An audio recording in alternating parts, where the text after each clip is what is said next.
Well, hello from Sweden, where we have a real winter right now with lots of snow.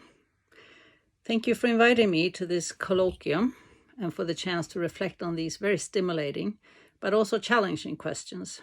I must say I'm struggling a bit with the concept of New Testament writings within Judaism. First, I think it's crucial that we distinguish between the various New Testament texts. They are, of course, very different, written from the mid-1st century and into the beginning of the 2nd century. They reflect different social circumstances in different geographical locations. The early Jesus movement was, of course, Jewish. What else would it have been? When it comes to Paul, I'm used to presenting him as a Jewish apocalyptic missionary who's preaching a new form of Judaism to the Gentiles. When it comes to the later generations, however, I think the texts reflect a variety of views. And with that in mind, I have questions concerning the within Judaism perspective. By within Judaism, do we mean the Jewish content in the texts?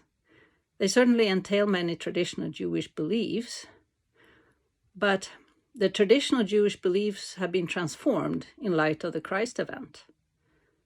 Should we accept this suggestion to view the New Testament texts, all of them, as Jewish texts? Well, it depends, of course, on how we define Judaism. But if we do consider them as Jewish texts, then this has consequences for how we reconstruct early Judaism. Where and how do we draw the boundaries? When do the texts composed by the Christ followers cease to be Jewish? Is the boundary between canonical and non-canonical New Testament texts? That would be odd. Now, if we take within Judaism as referring to the self-identity of the authors and their congregations, as they are reflected in the texts, this raises new questions and problems. Do they see themselves as belonging within the network of Jewish synagogues in the diaspora?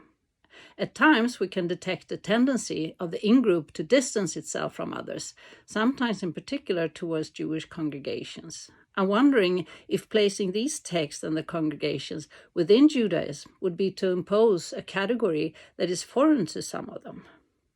Finally, we must take into regard the rituals, the practices, and so on. So I'm looking forward to discussing these issues with you. Thanks.